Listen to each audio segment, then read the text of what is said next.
Bonjour tout le monde. C'est encore une joie de se retrouver ici et de pouvoir profiter de tous ces moments que le Seigneur nous accorde.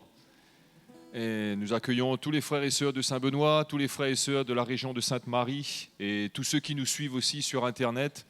Et combien nous sommes tellement reconnaissants de voir de plus en plus de frères et de sœurs qui aiment l'Évangile, qui aiment écouter la parole de Dieu et qui aiment aussi entendre la vérité de la parole de Dieu. Parce que la parole de Dieu est vraie, elle est puissante, elle est réelle et elle change notre vie si nous désirons vraiment la mettre en pratique. Amen, mes frères et sœurs. Donc, comme nous entendions hier, le Seigneur a encore beaucoup de choses à nous révéler, beaucoup de trésors qu'il veut nous déposer dans notre cœur. Et si nous sommes là cet après-midi ou ce soir, peu importe l'heure à laquelle nous regardons cette réunion, je crois que le Seigneur a quelque chose d'important encore ce soir pour chacun de nous. Et il veut parler. Il veut que nous soyons à l'écoute de sa parole. Il veut que nous puissions être sensibles à ce qu'il veut nous dire et que nous ne prenions pas notre salut à la légère, que nous ne prenions pas notre course ou notre marche pour le Seigneur à la légère, mais que de plus en plus nous puissions marcher de progrès en progrès comme la parole de Dieu nous dit. Amen, mes frères et sœurs. Je crois que c'est ça que le Seigneur veut pour chacun de nous et que nous puissions faire des progrès dans l'Évangile. J'aime quand j'entends la parole de Dieu, elle interpelle mon cœur, mais elle me remet aussi, elle me recadre dans ce que je ne conçois pas, dans ce que je ne veux pas vivre pareil. Je veux m'aligner de plus en plus qu'avec ce que j'entends. Et croyez-moi, ça n'est pas toujours facile de s'aligner avec la volonté de Dieu. Mais je crois que c'est ce que le Seigneur nous demande. Nous voulons être ses vrais disciples, ses vrais frères, ses vraies sœurs, ses vrais fils, ses vraies filles dans la maison de Dieu. Et combien nous avons vraiment besoin de plus en plus de vraiment venir au Seigneur, de crier à lui et de chercher sa face, afin que toutes les petites choses qui ne sont pas correctes en nous, que le Seigneur les traite et qu'il fasse de nous sa volonté. Amen, mes frères et sœurs. Qu'il fasse de toi sa volonté, qu'il fasse de tous ceux qui nous écoutent sa volonté en chacun de nous. Donc ce soir, allons nous mettre debout et allons lui permettre ce travail dans notre vie. Allons lui permettre encore d'œuvrer profondément dans chacune de nos vies, mes frères et sœurs. Alléluia. Merci, Seigneur. Voilà, nous sommes là devant toi encore, Seigneur, aujourd'hui, parce que nous voulons nous attendre à un travail encore que tu veux faire dans notre vie, à une œuvre de l'Esprit. Tu nous as parlé hier, Seigneur, Oui, Seigneur. Comment nous tenir devant toi, comment œuvrer dans ce salut, comment chercher avec crainte et tremblement, Seigneur, à te plaire et à ressembler de plus en plus, Seigneur, à l'image que tu as créée de nous, Seigneur. Nous voulons vraiment glorifier ton nom. Nous voulons vraiment que nos vies puissent te glorifier, puissent t'exalter. Seigneur, c'est vrai que tu dis que nous devons toujours nous réjouir en toi. Nous devons toujours prier. Nous devons toujours chercher ta face. Seigneur. Parce que, Seigneur, il y a tellement de trésors encore que tu veux nous révéler. Il y a tellement de cadeaux que tu veux nous donner, Seigneur. Et ce soir, nous sommes là de ta part. Enlève, Seigneur, toute peur. Enlève, Seigneur, toute distraction. Enlève, Seigneur, de notre cœur tout ce qui ne vient pas de toi pour pouvoir déposer le vrai dépôt de l'Évangile. Ta parole qui vienne ce soir comme une lumière pour éclairer notre sentier et pour nous montrer comment marcher pour toi. Seigneur, guide-nous, aide-nous, instruis-nous encore ce soir. Nous voulons être à l'écoute de ta parole. Merci, Seigneur, que le ministère du Saint-Esprit vienne envahir nos cœurs, vienne nous changer, vienne nous transformer, vienne nous saisir par la puissance de l'Évangile. Merci, Seigneur. Et ce soir, nous voulons te louer. Nous voulons te donner toute la gloire. Nous voulons te rendre grâce pour ce moment béni que tu nous donnes. Merci, Seigneur. Nous voulons élever nos voix de tout notre cœur. Nous voulons te glorifier parce que tu es digne d'être loué, d'être loué. Merci, Seigneur. À toi toute la gloire dans cet endroit. À toi toute la gloire, Seigneur. Glorifie ton nom ce soir. Merci, Seigneur. Alléluia. C'est la journée que le Seigneur a faite. Réjouissons-nous et soyons heureux. C'est la journée que le Seigneur a faite. Réjouissons-nous et soyons heureux. Alléluia, Alléluia, Alléluia, chantons Hosanna. Alléluia,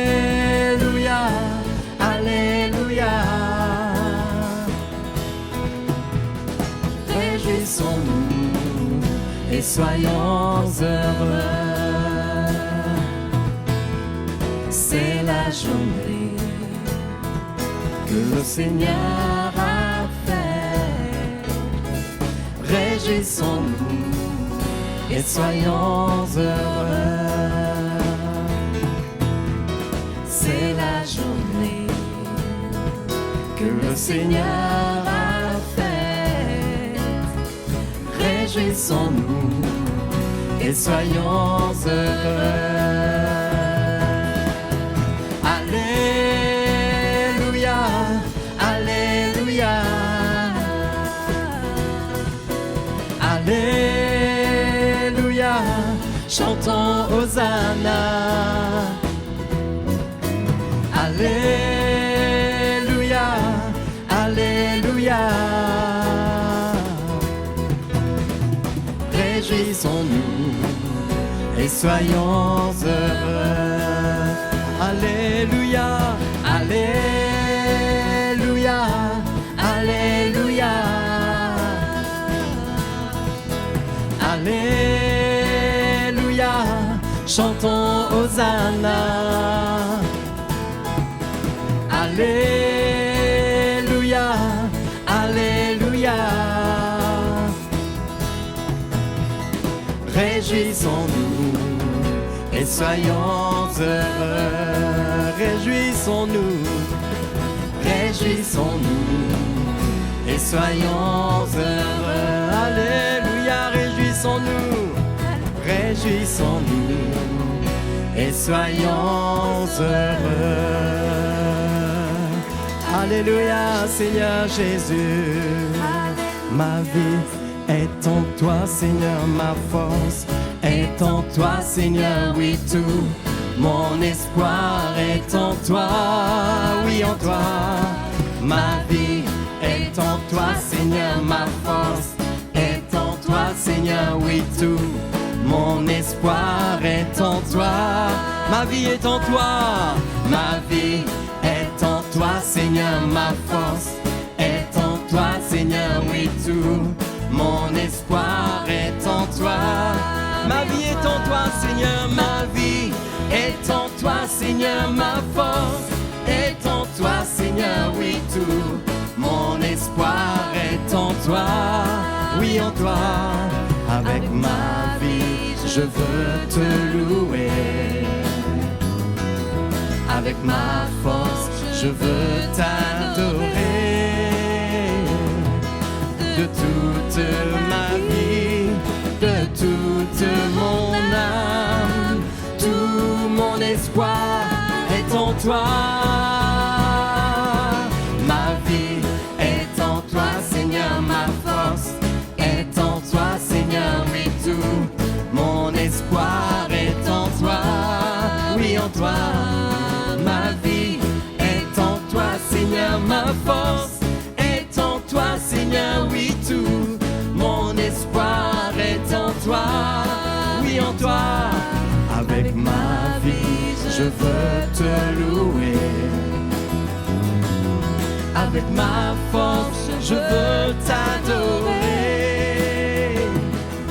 De toute ma vie, de toute mon âme, tout mon espoir est en toi. Ma vie est en toi, Seigneur, ma force est en toi, Seigneur, oui, tout mon espoir est en toi, oui, en toi. Ma vie est en toi, Seigneur, ma force est en toi, Seigneur, oui, tout mon espoir est en toi. Ma vie est en toi, Seigneur, ma vie est en toi, Seigneur, ma force est en toi, Seigneur, oui, tout mon espoir est en toi.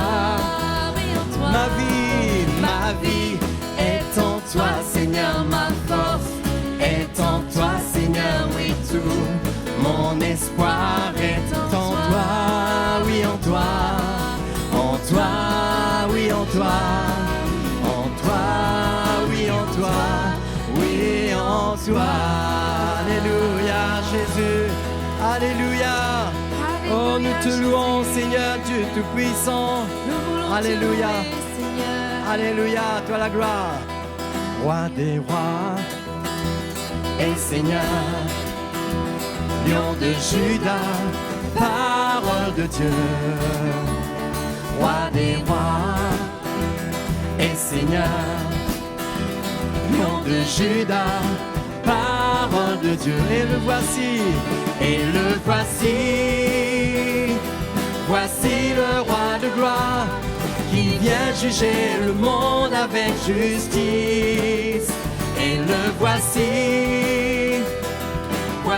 le roi de gloire qui règne dans la justice. Roi des rois et Seigneur,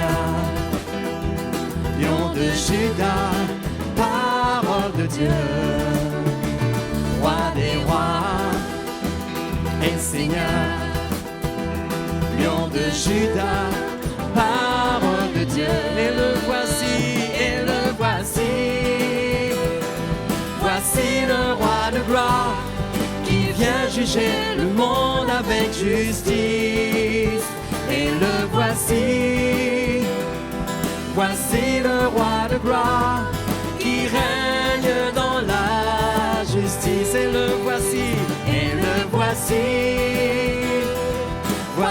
le roi de gloire qui vient juger le monde avec justice. Et le voici le roi de gloire qui règne dans la justice, qui règne dans la justice, qui règne dans la justice. Oui, tu Alléluia. règnes, oui, tu règnes. Alléluia, Seigneur, tu règnes dans la justice, Tu es le notre roi Dieu. des rois. Alléluia, notre Tu roi. es le roi des rois, Seigneur des Il seigneurs. est exalté, le roi est exalté très haut. Je le louerai. Il est exalté pour toujours, exalté, et je louerai son nom. Il est Seigneur, sa vérité régnera. Tout l'univers en son nom se réjouira. Il est exalté, le roi est exalté très haut. Il est exalté, le roi est exalté très haut. Je le louerai. Il est exalté pour toujours, exalté, et je louerai son nom. Il est Seigneur, sa vérité régnera. Tout l'univers en son nom se réjouira. Il est exalté, le roi est exalté très haut. Chantons encore, il est exalté. Il est exalté, le roi est exalté très haut. Je le louerai. Il est exalté pour toujours, exalté, et je louerai son nom. Il est Seigneur, sa vérité régnera. Tout l'univers en son nom se réjouira. Il est exalté, le roi est exalté très haut. Il est Seigneur, notre Dieu. Il est Seigneur, sa vérité régnera. Tout l'univers en son nom se réjouira. Il est exalté, le roi est exalté très haut. Alléluia. Il est exalté, le roi est exalté très haut. Il est exalté, le roi est exalté très haut. Alléluia, Seigneur. Alléluia. Adorons, Seigneur. Oh, merci, Nous Jésus. t'exaltons, Seigneur. Alléluia. Nous venons, Seigneur, Alléluia. pour célébrer ton saint nom.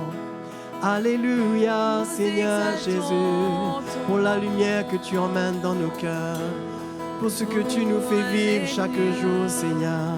Nous voulons être reconnaissants, Seigneur, devant toi. Oui, Jésus. Alléluia, Seigneur. Alléluia. Oh, nous t'adorons. Alléluia. Alléluia. À toi la gloire, Seigneur. Tu n'as pas attendu que je vienne à toi, mais tu as revêtu notre humanité. Tu n'as pas attendu que je crie vers toi. C'est toi qui m'as aimé le premier. Reçois ma reconnaissance, Jésus. Ma reconnaissance pour la croix. Ma reconnaissance, Jésus, pour ta venue,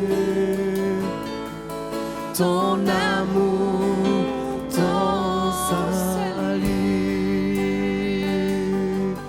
Alléluia.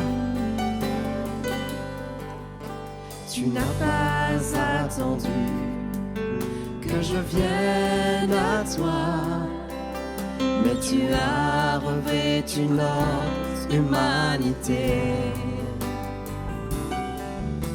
Tu n'as pas attendu que je crie vers toi.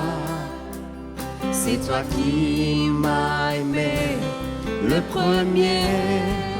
Reçois ma reconnaissance, Jésus. Ma reconnaissance pour la croix. Ma reconnaissance, Jésus, pour ta venue, ton amour, ton salut. Reçois ma reconnaissance, Jésus. Ma reconnaissance pour la croix. Ma reconnaissance, Jésus, pour ta venue, ton amour, ton salut, pour ta venue, ton amour, ton salut, ton amour, Alléluia. ton salut. Alléluia. Alléluia, Seigneur. Reçois, Jésus. reçois le cœur, Jésus. Alléluia. Alléluia, Seigneur notre Dieu. Merci Seigneur. Merci. Oui, Alléluia. Alléluia, nous t'adorons. Notre Dieu, tu es grand. Nous avons l'assurance d'adorer un Dieu qui est grand. Toi, Jésus, le Seigneur des Seigneurs, le Roi des Rois. Tu es au-dessus de tout et tu es au-dessus de tous. Ta main est sur le monde entier. Ta main est sur notre vie. C'est toi qui contrôles toutes choses dans les lieux célestes, tu es puissant. Tu diriges toutes les affaires de ce monde, les affaires de ton royaume, et notre vie à chacun de nous est dans ta main. Nous voulons te remercier, Seigneur, pour cet honneur, cette grâce, pour un salut si grand, si merveilleux. Merci de t'être révélé à nous, de ne pas nous avoir laissés dans les ténèbres, sans lumière, sans espérance, mais tu nous as délivrés de la puissance des ténèbres. Que ton nom soit béni, Seigneur. Quel Dieu merveilleux tu es. Alléluia. Alléluia, amen. Bonsoir les frères et sœurs. Encore heureux d'être là ce soir avec l'Évangile.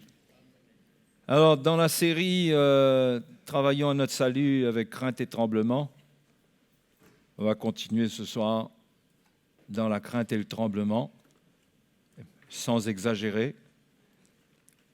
Mais c'est la parole de Dieu qui doit produire la crainte et le tremblement dans notre vie.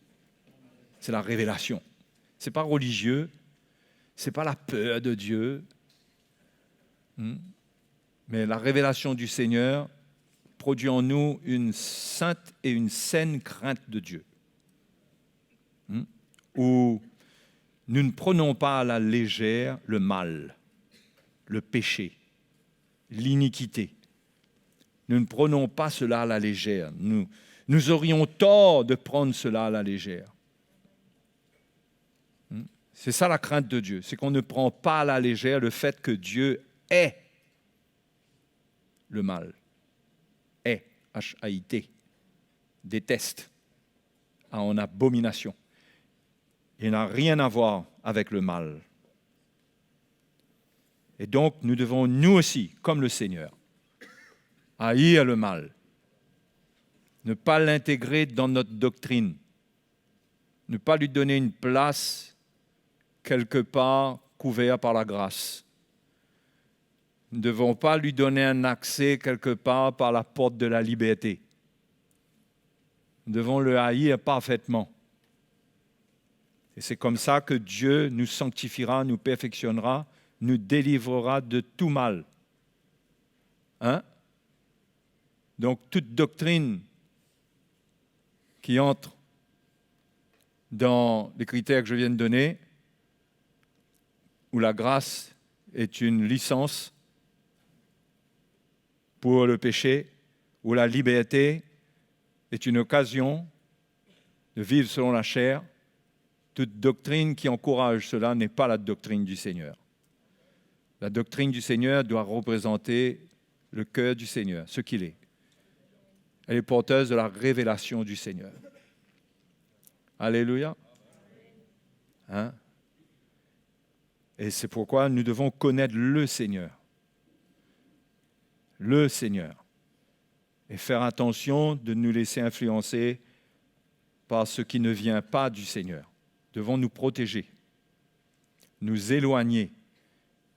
La haine du mal et de ce qui n'est pas de Dieu doit nous amener à condamner les œuvres infructueuses des ténèbres. Ce que Dieu condamne, le chrétien doit le condamner aussi. OK ? Et dans cette série de crainte et de trembler, on va aller dans Hébreux chapitre 6 et le verset 4. C'est bon de craindre le Seigneur et de réaliser son sérieux. C'est ça qui amène le tremblement. Le tremblement, ce n'est pas votre corps qui se met à trembler, c'est de réaliser à quel point le jugement de Dieu est sur le péché. Que on a un tremblement de cœur, quoi. Vous avez pensé à un tremblement de terre, là? Non, on a un tremblement de cœur. C'est saint. Et Dieu aime ça. Parce qu'il veut qu'on transporte la haine du mal. Ce qui veut dire qu'on a une rapidité à se repentir, à pardonner, Parce que nous ne voulons pas être trouvés en aucune manière associés au mal. Mais maintenant, il y a la grâce pour nos imperfections. Il y a la grâce de Dieu, il y a le sang de Jésus qui a été versé pour nous purifier de nos péchés. Nous ne sommes pas sous un régime de loi qui exige la perfection. Mais ça ne veut pas dire qu'on adopte une attitude légère. Et il y a des passages de la parole de Dieu comme ça qui nous font réfléchir. Et l'Épître aux Hébreux, bien que ce soit écrit aux Hébreux, mais si c'est là, devant nos yeux, pour nous, cela doit nous parler. Si c'est là, c'est qu'il y a un message pour nous dedans. Car il est impossible. On va revenir sur le petit mot « car » parce que s'il est là, c'est parce qu'il y a autre chose avant. J'espère qu'on y reviendra. Car il est impossible que ceux qui ont été une fois éclairés, qui ont goûté le don céleste, qui ont eu part au Saint-Esprit, qui ont goûté la bonne parole de Dieu et les puissances du siècle à venir. Donc ça, ce sont les gens qui ont rencontré le Seigneur, qui ont donné leur vie au Seigneur, qui ont goûté au Saint-Esprit, à la bonne parole de Dieu, etc. Et il est impossible pour eux et qui sont tombés, soient encore renouvelés et amenés à la repentance. Alors, ce tomber dont il est question ici, c'est l'apostasie, c'est l'abandon de la foi. Ce n'est pas tomber dans un péché. OK ? Parce que c'était le danger qui planait sur les Hébreux. C'est qu'ils retournent vers le judaïsme et qu'ils abandonnent la foi en Christ. Qu'ils redonnent de la valeur au sang des animaux alors que le sang de Jésus a déjà été versé pour eux. Ce qui était extrêmement grave. Ce qui les ramènerait avant la croix. Ce qui veut dire, s'ils viennent avant la croix, qu'ils crucifient à nouveau le Fils de Dieu. Oui. Donc, ceux qui sont tombés, ce sont ceux qui sont dans cette condition. Et l'expose à l'ignominie. Lorsqu'une terre abreuvée par la pluie qui tombe souvent sur elle, produit une herbe utile à ceux pour qui elle est cultivée, elle participe à la bénédiction de Dieu. C'est ça la vie d'un chrétien. C'est participer à la bénédiction de Dieu. C'est-à-dire connaître le cœur de Dieu et participer au cœur qu'il a envers les hommes, envers les frères et les sœurs, envers l'Église, et que notre vie est donnée de manière à participer à sa bénédiction. C'est-à-dire qu'il bénit, il a des bénédictions et nous participons en devenant des instruments de bénédiction, en servant le peuple de Dieu, en servant le Seigneur. Nous participons, nous sommes participants de la bénédiction de Dieu. Et cette épître dit même, elle produit si elle est abreuvée par la pluie qui tombe souvent sur elle. Donc il faut que la pluie tombe souvent sur elle. Ça, ce sont les chrétiens qui entendent la parole de Dieu tout le temps. On est d'accord ? La pluie tombe souvent sur elle. Les chrétiens sont arrosés. Mais qu'est-ce que ça produit ? Eh bien, l'auteur dit ici, si ça produit une herbe utile à ceux pour qui elle est cultivée, donc notre terrain est arrosé par l'Évangile pour que le terrain de notre cœur, pour que ce soit utile pour ceux pour qui c'est cultivé. C'est-à-dire que ce que Dieu fait dans notre vie et nous donne comme lumière de sa parole et nous arrose, ce n'est pas pour nous. Nous sommes un terrain cultivé pour d'autres. Pour d'autres. C'est très important de considérer cela. On va voir pendant tout ce message que c'est extrêmement important. Donc, si c'est le cas, ben, gloire à Dieu. Mais, si elle produit des épines et des chardons, elle est réprouvée et prête d'être maudite. et on finit par y mettre le feu. Donc, ça glace le cœur, quoi. De savoir que on ne peut pas être un chrétien oisif, stérile, qui vit pour soi-même, mais qui en plus, parce que produire des épines et des chardons, cela veut dire que ça produit quand même une réaction contraire à l'Évangile. C'est encore plus grave. Les épines et les charbons, quand on touche, ça pique. Non? Comme quoi, si l'Évangile n'accomplit pas son œuvre en nous, nous pouvons devenir un terrain hostile. Alors que nous sommes appelés, notre cœur est appelé à porter du fruit, c'est appelé à être cultivé pour les autres. C'est-à-dire que tous ceux qui s'approchent de nous devraient trouver en nous de quoi se nourrir, de quoi être bénis. De quoi être bénis. Non? Et non pas des épines et des chardons. Oui? Donc l'avertissement que l'auteur de l'Épître aux Hébreux donne est très sérieux. C'est inspiré aussi, bien sûr, par l'état des Hébreux, qui étaient réellement en danger parce qu'en ce qui les concerne, ils étaient en train d'abandonner la foi. Mais c'est un avertissement pour nous aussi. Que nous devons faire attention à prendre garde à l'état de notre cœur. Qu'est-ce que ça produit? Et c'est déterminant pour notre continuation, pour notre persévérance, pour la suite. C'est vraiment déterminant. Et l'auteur dit, il veut rassurer ses auditeurs ensuite, ses lecteurs. Il leur dit, quoique nous parlions ainsi, bien-aimés, nous attendons pour ce qui vous concerne des choses meilleures et favorables au salut.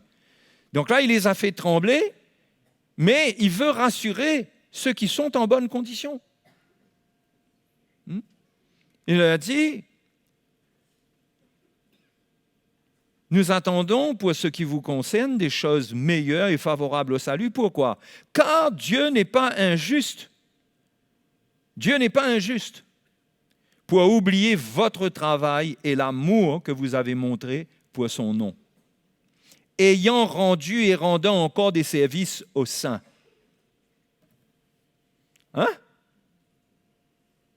Donc, qu'est-ce qui permet à ces chrétiens, juifs, hébreux, de trouver, où est-ce qu'ils vont trouver un encouragement? Ce n'est pas dans le fait qu'ils ont cru, parce que là, ils sont déjà en train d'abandonner, mais pour ceux qui ont persévéré dans la foi d'une manière authentique, leur encouragement, quand ils entendent cet avertissement terrible, c'est qu'ils ont montré de l'amour pour le nom du Seigneur. Comment? Pas en chantant des cantiques. Il ne dit pas ça ici. Il n'a pas dit qu'ils s'assemblaient et ils chantaient « Je t'aime Jésus ». C'est pas ça. Mais il dit « ayant rendu et rendant encore des services aux saints ». C'est pour eux, c'est pour les saints, c'est-à-dire les autres chrétiens, nos frères et nos sœurs, que notre terrain est cultivé. Elle doit porter du fruit pour les autres. Et dans leur cas, beaucoup avaient rendu et rendaient encore des services aux saints. Donc, ils étaient dans une position pour expérimenter les choses favorables du Seigneur.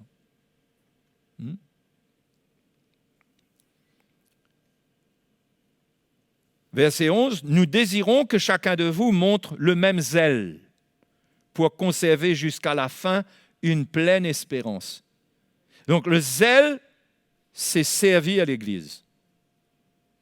Servir les frères et sœurs. C'est le zèle qui doit nous animer quand nous voulons montrer de l'amour pour le nom de Dieu. Notre amour pour Dieu s'exprime par le service des saints, le service aux saints. Ça ne s'exprime pas juste dans un cantique. Ce n'est pas venir à l'église et chanter un chant et avoir des paroles où on dit qu'on aime le Seigneur.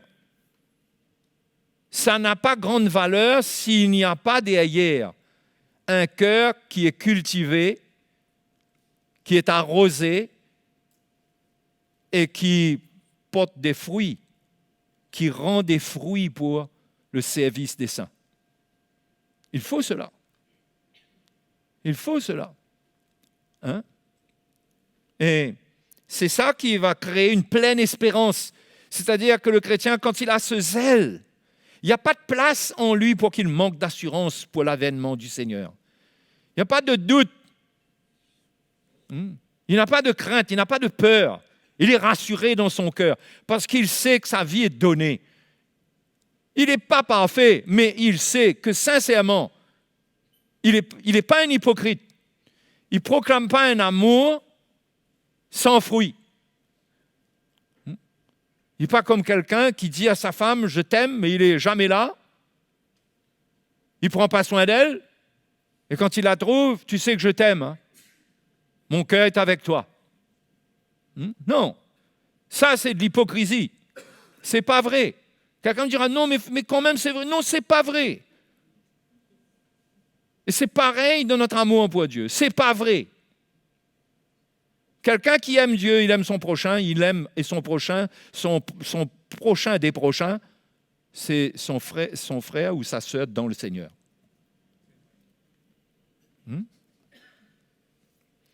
Donc ceux qui vivent comme ça, ils ont une pleine espérance. Pleine espérance. Et l'espérance remplit leur cœur. Il n'y a pas d'ombre dedans. En sorte que vous ne vous relâchiez point et que vous imitiez ceux qui, par la foi et la persévérance, héritent des promesses. C'est-à-dire ceux qui ont ce genre de zèle, qui ont une pleine espérance, ils ne se relâchent pas. Ils imitent ceux qui, par la foi et la persévérance, héritent des promesses. Et là, l'auteur va parler d'Abraham. Il va parler d'Abraham. Parce qu'Abraham est non seulement un exemple de foi qui a fait qu'il a été justifié, mais il est un exemple de persévérance qui fait qu'il a obtenu la promesse. La justification vous donne la promesse, la persévérance vous fait obtenir la promesse. Hein? OK. Il faut bien comprendre ça.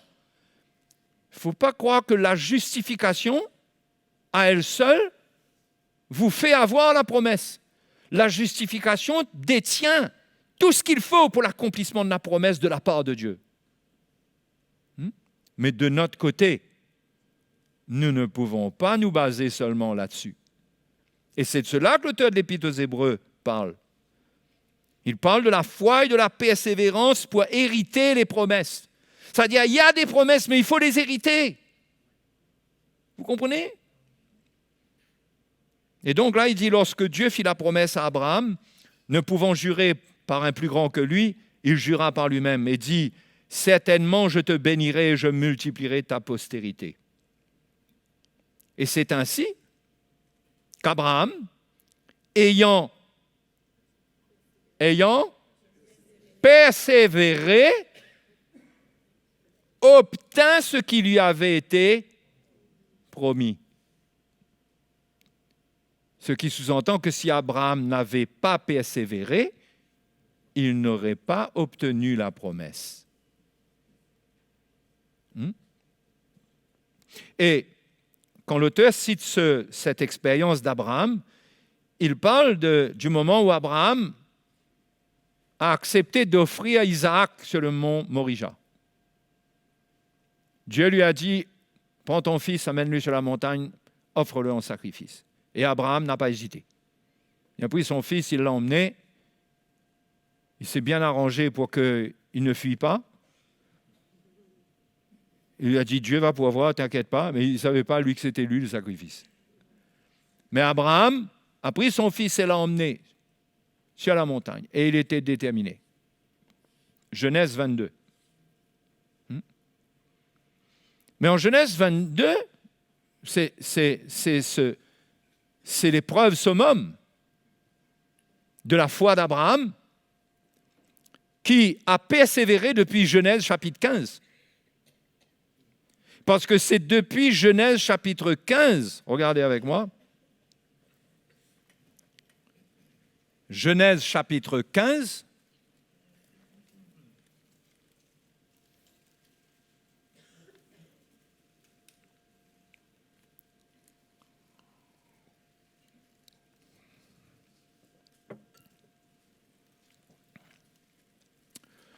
j'espère que nos frères et sœurs nous suivent bien là, sur le web. Et restez connectés pour être bénis par l'Évangile. Genèse chapitre 15 nous dit quoi? Abraham, ça c'est au début de la marche d'Abraham. Depuis Genèse 12, il est sorti d'Ur, en Chaldée. Et là, Genèse chapitre 15, il fait une expérience avec Dieu. Allons lire à partir du verset 4. Alors la parole de l'Éternel lui fut adressée ainsi. Ce n'est pas lui, c'est-à-dire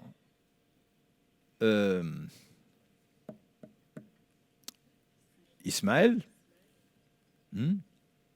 qui sera son héritier. On parle bien d'Ismaël, là?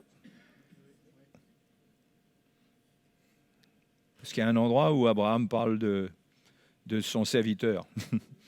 Mais là, oui. Donc, ce n'est pas lui. Ah oui, il parle d'Éliézer. Il ne parle pas d'Abraham. Je me disais bien, j'avais un doute. Éliézer de Damas.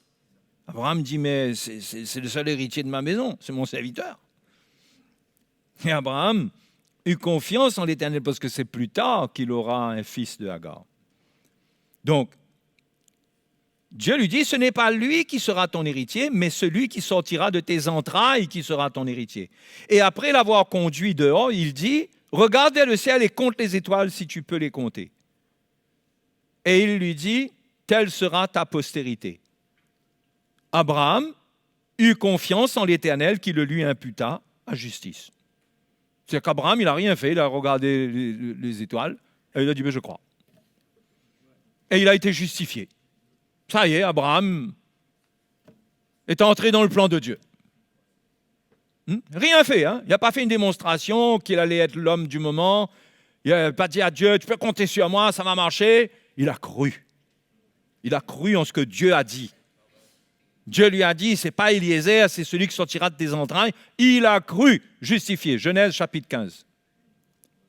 Mais entre-temps, il y a beaucoup de choses qui se sont passées. Abraham a été testé, il a été éprouvé. Et Abraham est resté ferme dans sa foi. Et on peut même penser que lorsque il a écouté la voix de sa femme qui lui a dit d'aller auprès d'Agar, que c'était quelque part la manifestation de sa foi. Parce que pour lui, il se disait peut-être, c'est peut-être la solution de Dieu. Il n'avait pas encore compris d'inclure Sarah dans le plan. Vous voyez ? On peut le penser légitimement. Donc, il y a beaucoup de choses qui se sont passées entre-temps. Abraham a persévéré. Il a persévéré. Donc, il n'y a pas eu que la foi d'Abraham, il y a eu la persévérance d'Abraham. Et quand on dit que c'est par la foi qu'il a été, que c'est le père de la foi, il faut rajouter avec sa persévérance. Parce que ce n'était pas juste la foi d'un jour quand il a regardé les étoiles.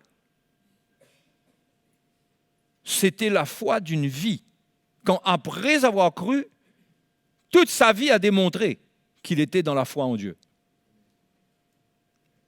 Et c'est là qu'on arrive à Genèse chapitre 22, où Dieu fait le serment. Quand Dieu voit qu'il obéit, Dieu fait le serment, je le jure par moi-même. C'est ce qu'on lit dans l'Épître aux Hébreux. Le verset dans l'Épître aux Hébreux nous rapporte l'expérience d'Abraham. Il nous dit, au verset 17, c'est pourquoi Dieu, voulant montrer avec plus d'évidence aux héritiers de la promesse l'immuabilité de sa résolution, intervint par un serment afin que par deux choses immuables, c'est-à-dire la promesse qu'il avait déjà reçue et le serment, par deux choses immuables, dans lesquelles il est impossible que Dieu mente, nous trouvions un puissant encouragement, nous dont le seul refuge a été de saisir l'espérance qui nous était proposée. Cette espérance, nous la possédons comme une ancre de l'âme, sûre et solide. Elle pénètre au-delà du voile, là où Jésus est entré pour nous comme précurseur. Il est entré avant nous. Et nous, notre espérance, c'est que nous allons entrer après lui. C'est l'espérance glorieuse du chrétien. Ayant été fait souverain sacrificateur pour toujours selon l'ordre de Melchisédek. Donc vous comprenez pourquoi l'auteur a parlé d'être zélé pour conserver jusqu'à la fin une pleine espérance? Parce que l'espérance est importante. Un chrétien qui perd l'espérance, il va mal finir. Parce que sa vie avec Dieu va dépendre de ce qu'il vit au quotidien avec Dieu et il va dépendre de ce qu'il voit des bénédictions. Mais celui qui a l'espérance, sa vie dépend de ce qu'il voit loin. Et pour ça, pour avoir cette espérance d'une manière vivante, eh bien, il faut être consacré à Dieu pour être en communion avec lui, pour garder l'espérance vivante. Donc c'est pourquoi là, l'exemple, le serment, la promesse, nous montre, Dieu nous encourage. Dieu nous encourage. Il y a une espérance qui nous est proposée. À nous de persévérer parce que nous avons cette espérance. Cette espérance ne fait pas de nous des gens passifs. Au contraire, nous voulons garder l'espérance et nous voulons garder la foi. Comment faire? Il faut s'édifier, etc. Mais il y a un moyen, il y a quelque chose que l'Épître aux Hébreux dit, c'est de rendre service aux saints. C'est de manifester l'amour envers notre prochain. C'est de ne pas produire des épines et des chardons pour eux. Vous comprenez? Un chrétien qui a un cœur mauvais, qu'à chaque problème, chaque situation, c'est les médisances, c'est l'amertume, c'est les mauvaises paroles. C'est ça les chardons et les épines. S'il est arrosé, il entend l'évangile et c'est ça qu'il produit. La parole de Dieu nous dit. C'est un terrain qui sera brûlé. C'est pourquoi la crainte de Dieu fait qu'on doit comprendre que Dieu nous arrose pour être un terrain utile, pour produire une herbe utile. Une herbe utile, pour nourrir les autres. Notre vie est un mangeoire. Ça fait un peu animalier. Mais notre vie est une nourriture, devrait être une nourriture pour les autres. Tant que ce n'est pas ça, nous n'avons pas compris. Et nous sommes fragiles. Nous sommes fragiles parce que nous sommes en mauvaise posture, parce que ce que l'auteur dit ici, il le dit à ceux qui ont rendu et qui rendent service à des saints. C'est-à-dire l'auteur de l'Épître aux Hébreux encourage ceux qui servent le Seigneur. Mais sans condamner les autres, il les met face à une réalité terrible. Il leur dit, attention, attention. Parce qu'à force, où est-ce que vous allez finir? C'est ça la réalité de tout ce qui se dit ici. Donc, la vie chrétienne consiste à persévérer, à chercher un perfectionnement, à ne pas rester des petits bébés capricieux. Parce que les bébés, les enfants ont tendance à être capricieux. à exiger des choses que ce n'est pas pour eux, ce n'est pas le temps. C'est un mauvais caractère qui se forme. Et c'est le contexte de l'Épître aux Hébreux. Hein. Parce que quand l'Épître aux Hébreux, vous vous souvenez, tout à l'heure je vous ai dit, c'est écrit « car il est impossible ». D'accord? Vous voulez retourner là-dedans, là? Première lecture qu'on a faite. Car il est impossible. Pourquoi car? Parce qu'avant cela, le chapitre 6, au verset 1, nous dit « C'est pourquoi, laissant les éléments de la parole de Christ, tendons à ce qui est parfait. » Tendons à ce qui est parfait. Sans poser de nouveau le fondement du renoncement aux œuvres mortes, de la foi en Dieu, de la doctrine du baptême, de l'imposition des mains, de la résurrection des morts, du jugement éternel. C'est ce que nous ferons si Dieu le permet. Car il est impossible. Donc, il y a des choses qui sont possibles si Dieu le permet, mais si Dieu ne permet pas, finalement, Dieu est souverain et Dieu connaît la vie, Dieu connaît le cœur, Dieu sait toutes choses, c'est lui qui permet ou qui ne permet pas. Il le dit à ses chrétiens. C'est ce que nous ferons parce que nous voulons amener des choses de maturité, mais c'est si Dieu le permet. C'est-à-dire dépendant de votre attitude, de votre volonté à grandir, à mûrir, à entrer dans des choses de maturité, Dieu va permettre qu'on vous édifie pour que vous puissiez grandir et trouver une maturité et produire une herbe utile encore plus pour ceux qui portent déjà du fruit et pour les autres qui se repentent. Donc le contexte, ça commence là, c'est de tendre à ce qui est parfait. Et la perfection, si on remonte encore plus loin, ça vient par la nourriture solide, c'est ce que je suis en train de vous dire. Il faut une nourriture solide pour amener la perfection, pour amener le perfectionnement. Et depuis avant, chapitre 5, verset 7 et tout ça, ça parle de l'obéissance du Fils qui a souffert, qui a appris l'obéissance par les choses qu'il a souffertes. Il a été élevé à la perfection. Donc le chrétien est appelé à rentrer dans ce chemin d'être élevé à la perfection. Il doit tendre à ce qui est parfait. Pour ça, il a besoin de la nourriture solide. Et l'auteur reproche aux Hébreux qu'ils sont devenus lents à comprendre. Ils sont devenus lents à comprendre. Il y a eu un ralentissement dans leur vie. Un ralentissement dans quoi? Ils croyaient toujours en Dieu. Mais croire en Dieu, ce n'était pas ça le point. Ça pouvait les ramener à continuer à croire en Dieu en retournant au judaïsme.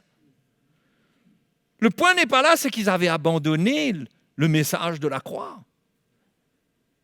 Et ils avaient aussi commencé à abandonner leurs œuvres. Si vous allez lire dans Hébreux chapitre 10, vous verrez, l'auteur dit qu'au départ, ils avaient un zèle extraordinaire. Ils étaient prêts à s'identifier à ceux qui étaient prisonniers.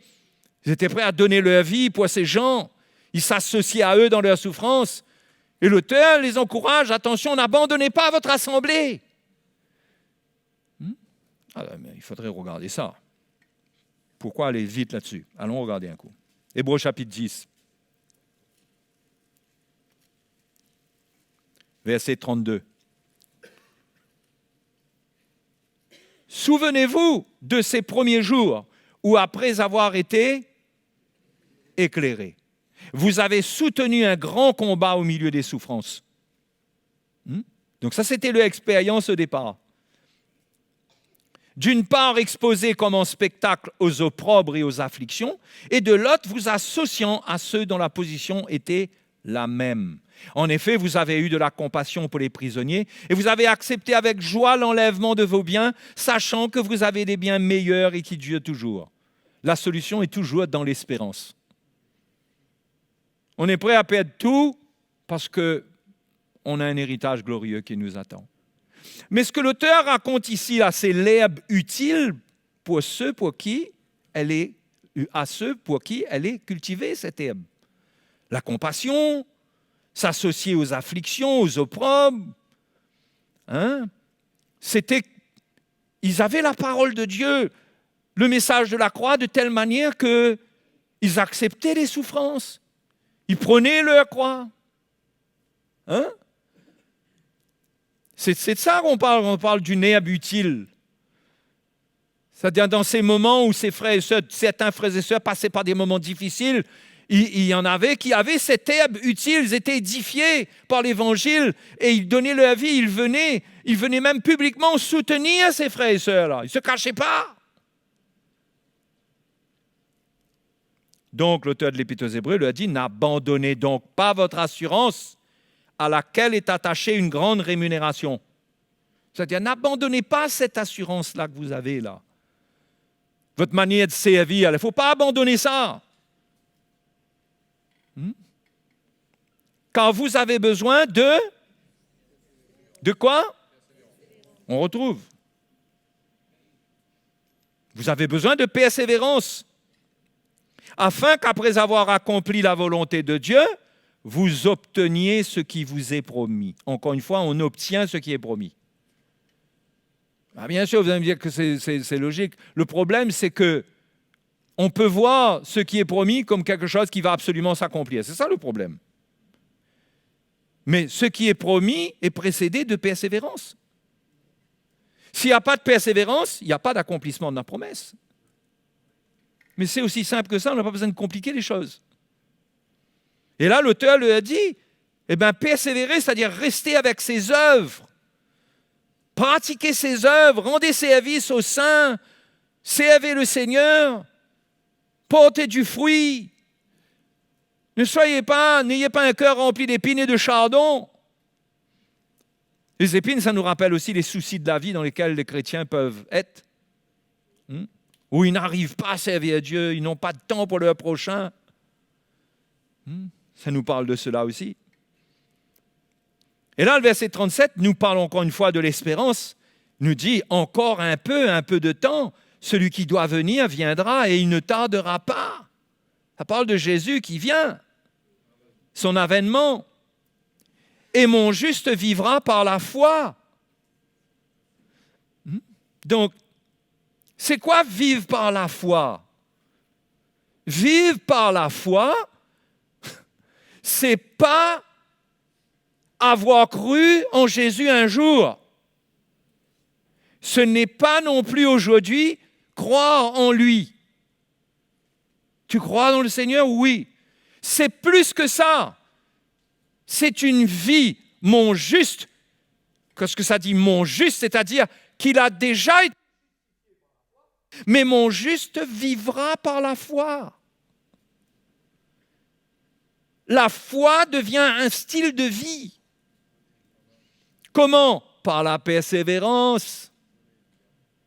Par la persévérance, les frères et sœurs. Et c'est là l'avertissement que l'auteur donne encore là. Il dit, et mon juste vivra par la foi, mais s'il se retire, mon âme ne prend pas plaisir en lui. S'il se retire de ce chemin-là, cette vie par la foi, là, mon juste vivra par la foi, ça parle de tout ça, là. Tout ce qu'on est en train de partager. C'est ça la vie par la foi, là. Ce n'est pas un chrétien qui croit. Il dit, moi, je crois, je suis un chrétien, je crois. Il dit, nous ne sommes pas de ceux qui se retirent pour se perdre. Se retirer, c'est quoi? C'est arrêter de persévérer. On est d'accord? Qui est d'accord? Se retirer. C'est arrêter de persévérer. C'est ne plus persévérer, non pas dans la croyance. Ça ne parle pas de la croyance, ça parle des œuvres de la foi. Ça dit, tu crois, la foi est un style de vie, et si tu te retires de ce style de vie, c'est pour te perdre. Ce n'est pas moi qui l'ai dit, c'est la parole du Seigneur. Nous ne sommes pas de ceux qui se retirent pour se perdre, mais de ceux qui ont la foi, pourquoi? Pour sauver leur âme. Tiens, moi je croyais que mon âme était sauvée, tout était OK.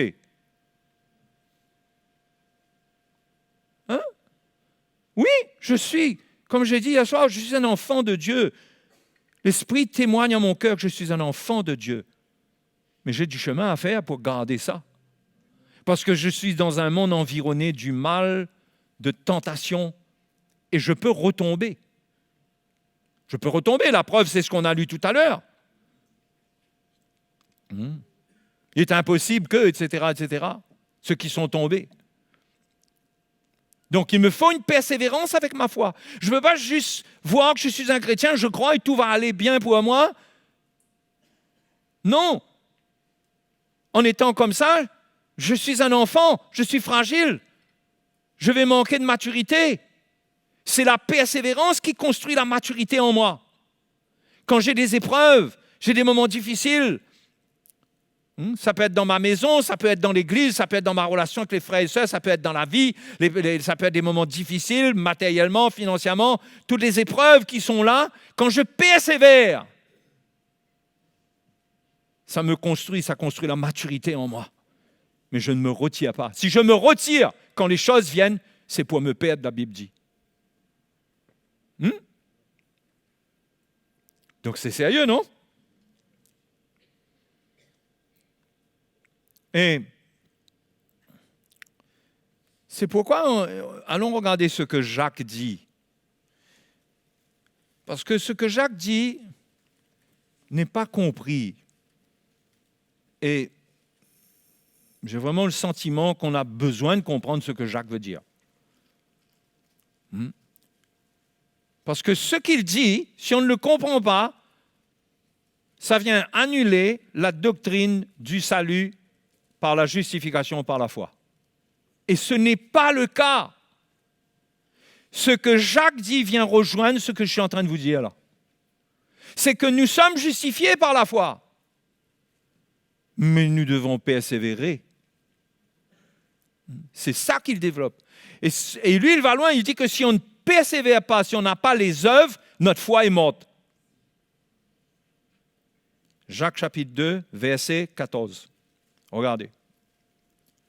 Mes frères, regardez.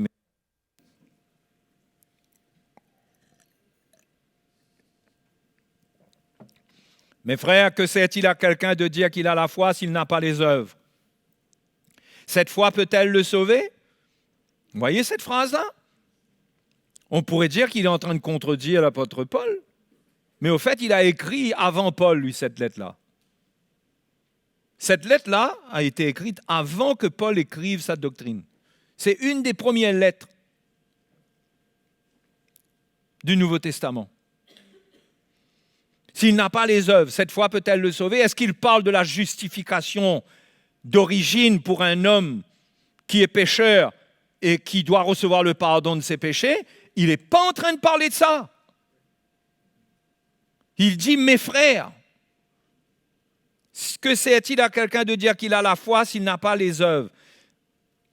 Il n'est pas en train de dire « païens, vous qui ne connaissez pas le Seigneur ». Il est en train de dire « mes frères ». Et là, il donne l'exemple, si un frère ou une sœur sont nus et manquent de la nourriture chaque jour, et que l'un d'entre vous leur dise « allez en paix, chauffez-vous et rassasiez-vous », et que vous ne leur donniez pas ce qui est nécessaire au corps, à quoi cela sert-il? Voyez là? Voyez le genre de foi qu'on peut avoir où on ne produit pas une herbe utile à ceux pour qui elle est cultivée? Il y a beaucoup d'herbes que Dieu nous donne. Et ce n'est pas seulement dans notre cœur, dans notre vie. Si Dieu nous donne les moyens financiers pour aider et pour soutenir, ben Jean est clair. Il est clair, l'apôtre Jean, lui, dans son épître. Non, l'apôtre Jean. Il est clair, lui, de l'apôtre Jean. Il dit que, mes frères, 1 Jean chapitre 3, verset 16, il dit, si le Seigneur a donné sa vie, ben nous aussi, nous devons donner notre vie pour nos frères. Et pareil, il dit que si nous voyons un frère dans le besoin et que nous lui fermons nos entrailles, comment l'amour de Dieu va-t-il demeurer en nous? Vous comprenez? Ce qui veut dire qu'un chrétien, il est édifié pour rendre une herbe utile, pour bénir, pour participer à la bénédiction de Dieu. Ça, c'est la preuve, ce sont les œuvres de sa foi. C'est la preuve que sa foi est authentique parce qu'il ne peut pas avoir été justifié qu'après cela, il a des œuvres qui sont contraires à sa foi, puisque sa foi l'amène dans une relation avec Dieu. Comment peut-il avoir une foi qui sont contraires à la nature de Dieu? Dieu est amour. Comment il a une foi qui fait que finalement, il ne manifeste pas le cœur de Dieu? Ça veut dire qu'il n'est pas en communion avec Dieu, il a coupé sa communion avec Dieu.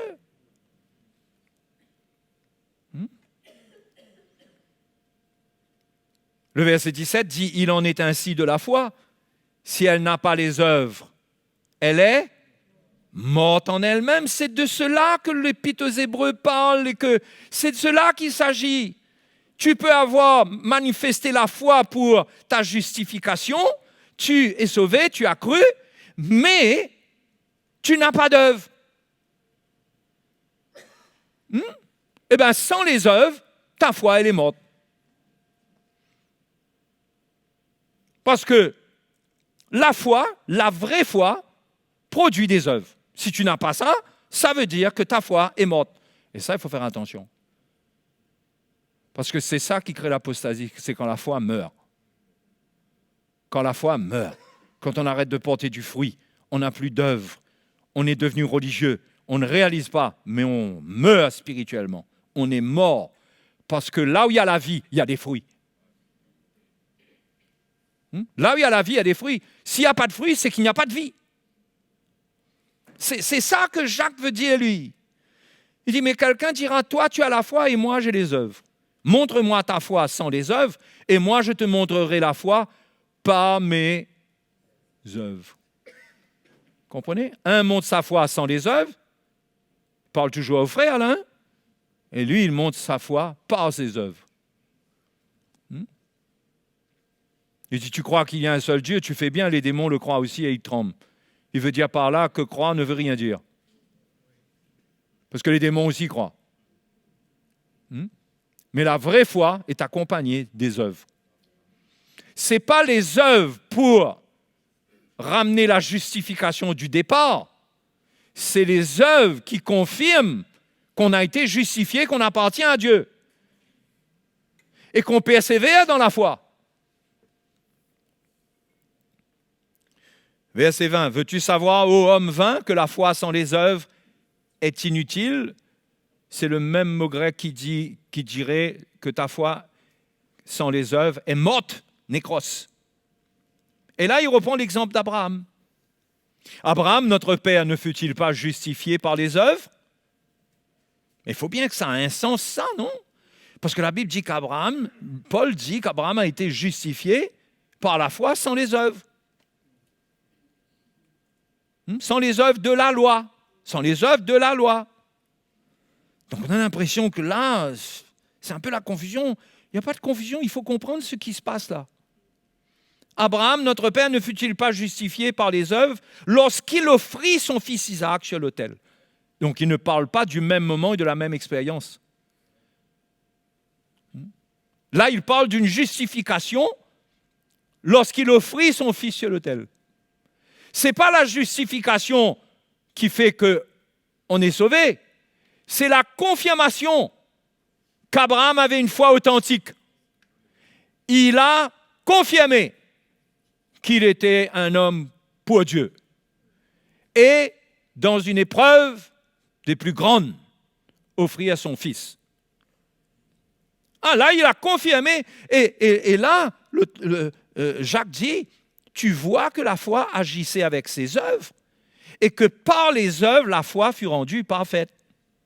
Donc, il s'agit du perfectionnement de la foi par les œuvres.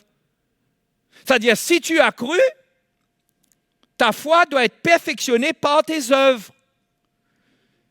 Le don de ta vie va perfectionner ta foi, va te faire grandir dans la foi. Mais si tu n'as pas d'œuvre, c'est le contraire qui se passe, ta foi va mourir.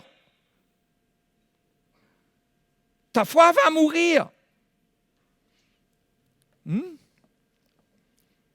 Ainsi s'accomplit ce que dit l'Écriture.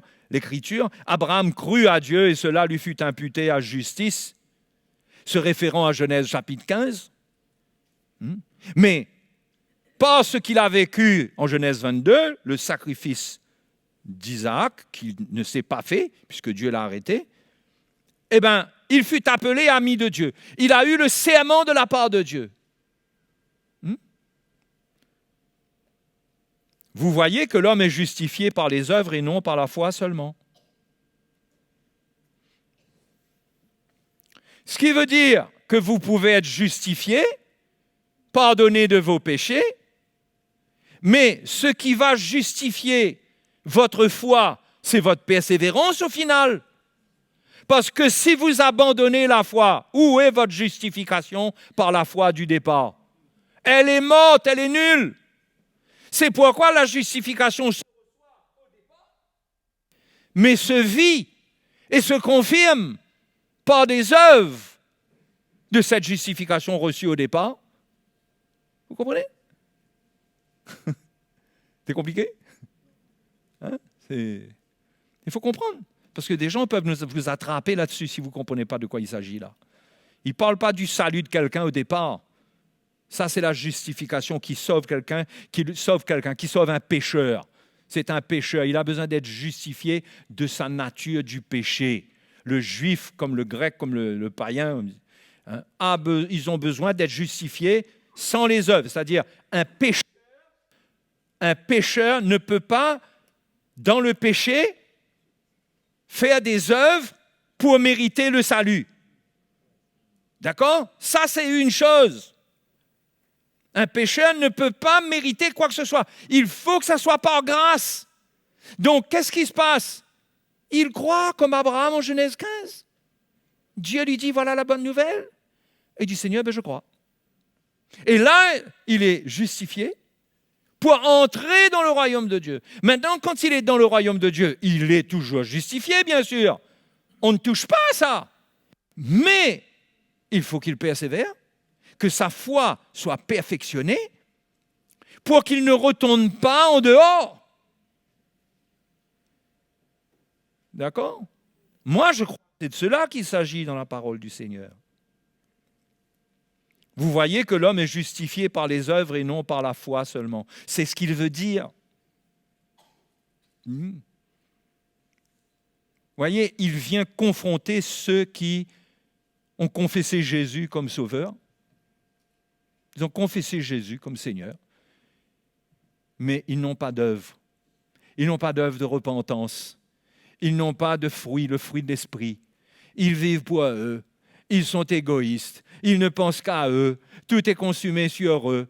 Toute l'herbe qu'ils reçoivent, ils reçoivent l'Évangile. L'Évangile les arrose. C'est pour leur faire du bien. Ah Seigneur, merci, tu me fais du bien, tu m'encourages. Et donc l'herbe, tu récoltes l'herbe pour toi-même. Ça te fait du bien. Tu manges ce que le Seigneur te donne, c'est pour toi.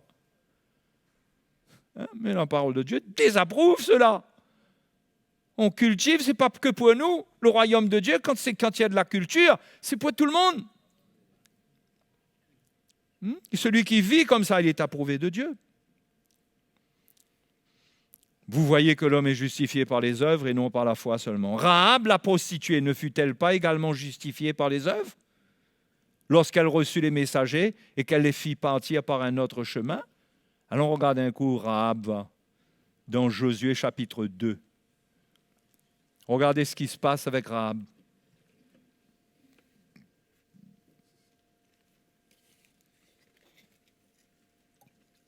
Josué chapitre 2, verset 17.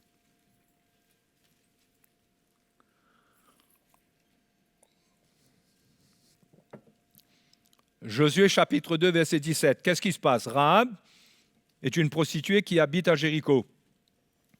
D'accord? Les espions vont être envoyés par Josué pour aller voir c'est quoi cette ville-là. Ils vont entrer dans la ville, ils vont regarder un peu comment est la ville. D'accord? Et là, ils vont arriver, ils vont rencontrer cette prostituée. Il se passera une circonstance où les gardes de la ville vont chercher, ils vont apprendre qu'il y a des espions. Et qu'est-ce qu'elle va faire? Elle va cacher les espions. OK? On va pas lire tout ça. Elle va cacher les espions. Et elle va dire à ces hommes, maintenant moi je vous ai caché, mais moi je vous demande une chose. c'est que lorsque vous allez détruire la ville, parce qu'on sait que vous allez détruire la ville, hein, elle avait la foi en l'Éternel, que Dieu allait détruire la ville là où elle se trouvait.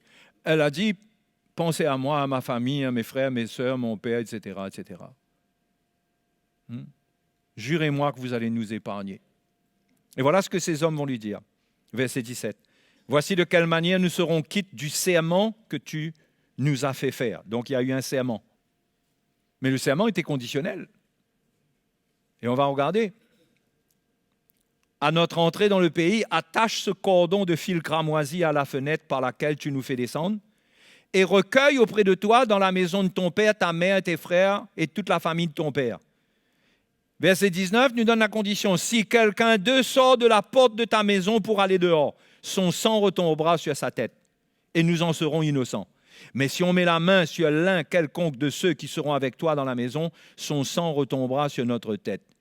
Et si tu divulgues ce qui nous concerne, nous serons quittes du serment que tu nous as fait faire. Si tu nous trahis, ça nous rappelle que si on renie le Seigneur nous renie. Hein? Donc il y a un serment qui a été fait. Rahab, au final, elle a été sauvée, mais elle a dû suivre la parole de Dieu. Pas juste croire. Il n'y a pas eu un accord comme quoi, ok, pas de problème, dans tous les cas, tu vas être sauvé, tu sors pas, tu vas être dans la foule là-bas, on va trouver une manière de t'identifier. Non, il y avait un cadre dans lequel elle pouvait être sauvée. Il y avait une condition, reste dans la maison, amène tes parents, reste dans la maison. Si un d'entre eux sort, on n'est pas responsable de ce qui va lui arriver. C'est un avertissement pour nous. On ne peut pas croire qu'on a été justifié. Et après, on n'a pas des œuvres de persévérance avec la parole de Dieu pour lui obéir. Et on ne se réfugie pas dans la parole de Dieu, sur le roc de la parole de Dieu, comme nous montre Matthieu chapitre 7, à partir du verset 24, quand Jésus parle du fondement, des paroles, de l'homme insensé, de l'homme sage. On ne peut pas attendre la délivrance dans une position qui est contraire à l'Évangile. Hein? Vous comprenez? On doit rester dans la maison. Dans la maison. Si quelqu'un sort de la maison, ça sera au prix de sa vie. S'il lui arrive quelque chose, on n'est pas responsable. Ce qui veut dire que le Seigneur, si tu sors, si tu t'exposes, si tu te retires, c'est pour te perdre. Si tu te perds, ce n'est pas lui le responsable, c'est toi. Et l'apôtre Jean dit, celui qui est né de Dieu se garde lui-même et le malin ne le touche pas. Donc, il faut rester dans la maison. La maison, c'est l'église, mes frères et sœurs. La maison, c'est l'église.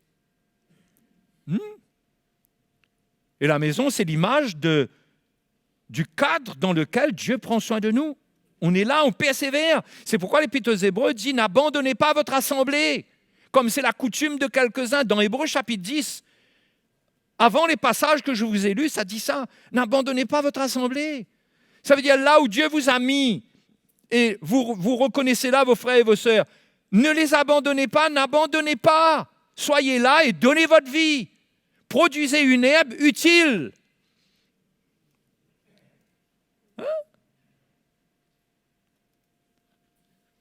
Ce sont les œuvres de la foi par laquelle Rahab a été sauvée. Rahab a été sauvée. Jacques nous dit, Rahab la prostituée ne fut-elle pas également justifiée par les œuvres? Justifiée dans le sens de sauver. Par les œuvres.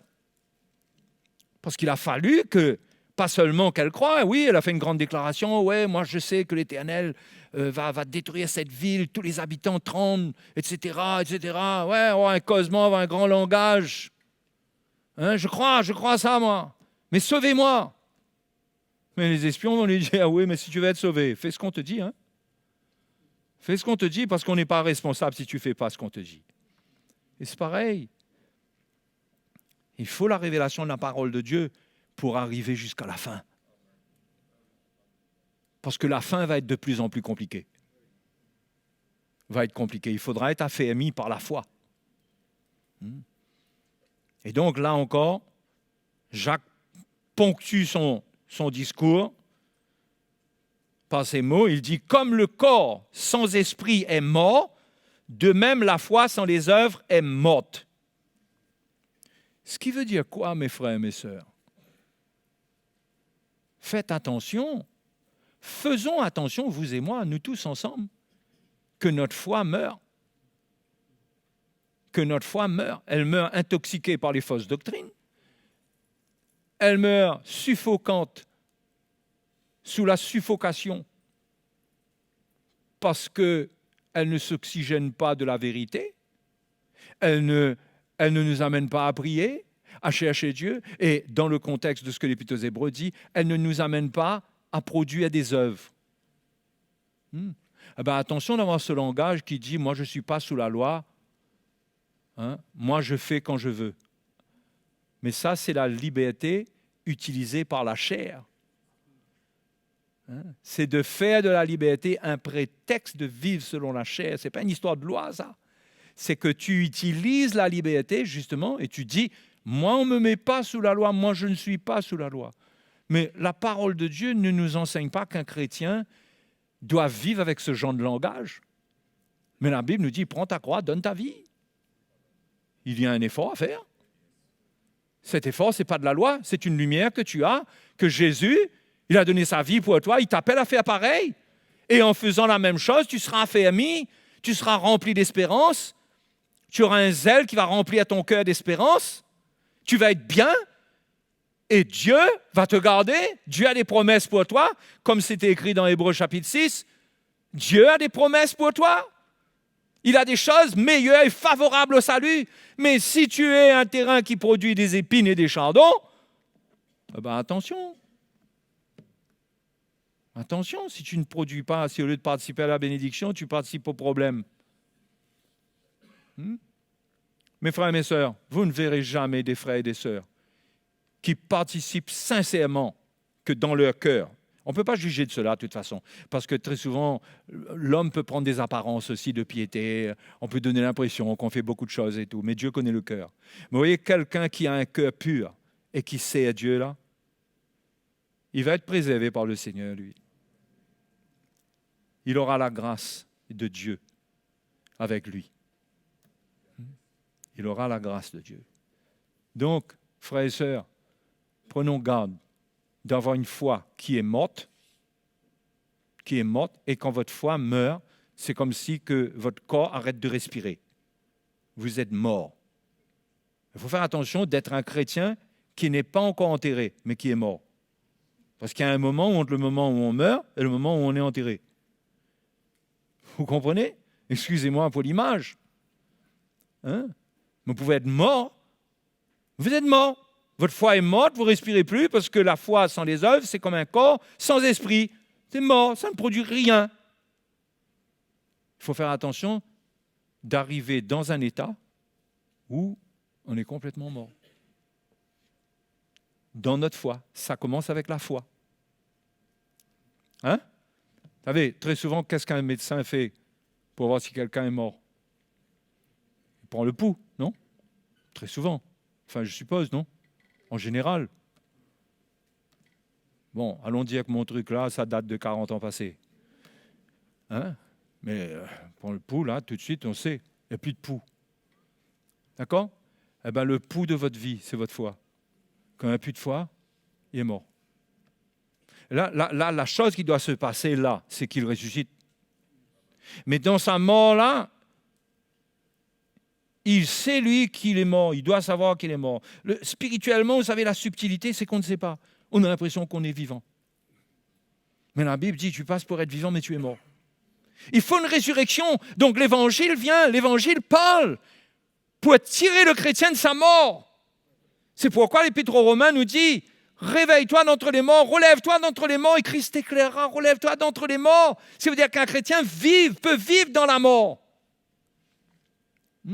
Il n'a plus de foi, c'est-à-dire il n'a plus d'œuvre qui montre que Dieu, pour lui, il craint Dieu.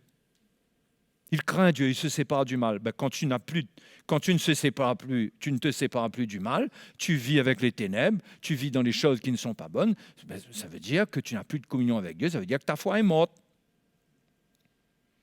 Mais quand la foi est vivante, tu es en alerte. Tu es en alerte. Hein? C'est ça qu'il faut veiller. Et c'est pourquoi quelqu'un peut quitter son assemblée, son église, parce que sa foi est morte, parce que le cœur s'est trop gâté. Le cœur est devenu trop mauvais. Il n'y avait pas de bonnes œuvres, il n'y avait pas des œuvres, il y avait des ténèbres cachées, et la mort est venue. Et le découragement est venu. Vous croyez que ça ne peut pas nous arriver, mes frères et sœurs? Veillons sur notre foi. Et je vais vous dire, moi, qu'est-ce qui doit vous rassurer? C'est que votre vie est conforme à la parole de Dieu. Et c'est le témoignage dans votre cœur que quand vous priez, quand vous êtes à l'église, vous ressentez que vous avez une paix, vous êtes avec le Seigneur. Ce n'est pas supposé, ce n'est pas deviner, c'est une réalité dans le cœur. Mais quand c'est mort, il n'y a plus de sentiment de ces choses.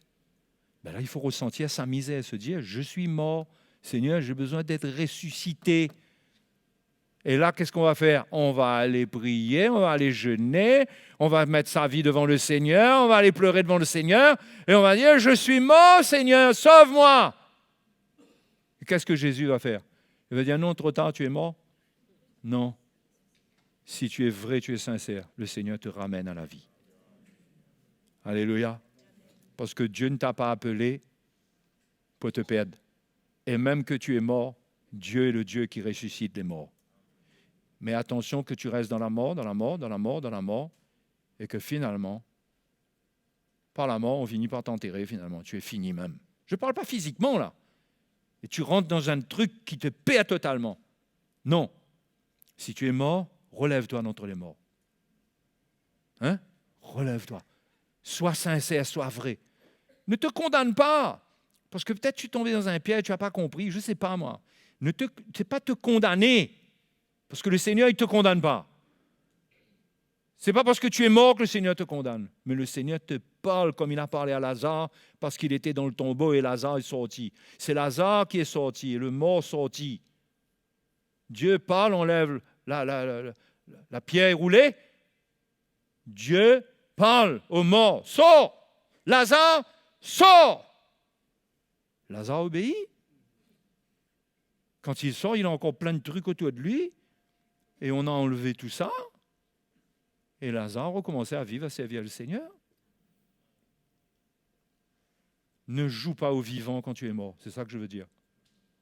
Ne joue pas au vivant. Dis, Seigneur, je suis mort ou je suis en train de mourir. Je sens que je suis en train de descendre.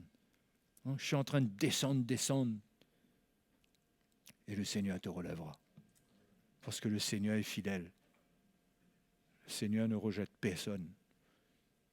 Amen. OK? On prie? Dieu est le Dieu qui ressuscite les morts. Il n'y aurait pas eu cette espérance-là si Jésus n'était pas ressuscité, il était mort seulement. Mais Jésus est mort et ressuscité. Même quand il y a la mort, on peut compter sur lui. Mais ne joue pas avec la mort. Peut-être que comme Lazare, ça fait 4 jours et ça sent. Tu sens la mort, sens le monde. Il y a des gens qui sentent la mort. Ils sont mondains. Ils sentent la mort. Leur manière de s'habiller, leur manière de parler, leur manière de se conduire, leur fréquentation. Tout dans leur vie témoigne qu'ils sont morts. Ils portent le deuil du monde. Mais peut-être que tu es là-dedans. Mais il y a toujours la repentance pour te tirer de là-dedans. Parce que le Seigneur t'aime. Alléluia. Allons nous mettre debout. Allons prier ce soir. Il y a de l'espérance pour chacun de nous. Il faut attraper là où on est. Non? Vous croyez? Moi, je vous dis, les frères et sœurs, le Seigneur nous prend là où nous sommes. Il nous prend là où nous sommes. Nous avons besoin de savoir où nous sommes. Il y aura un problème. Tous les soirs, nous avons la même position à la même heure. Je prends un autre micro ou quoi? Alors, qu'est-ce que je disais dans l'Apocalypse? Oui, mais qu'est-ce que Jésus a dit dans l'Apocalypse?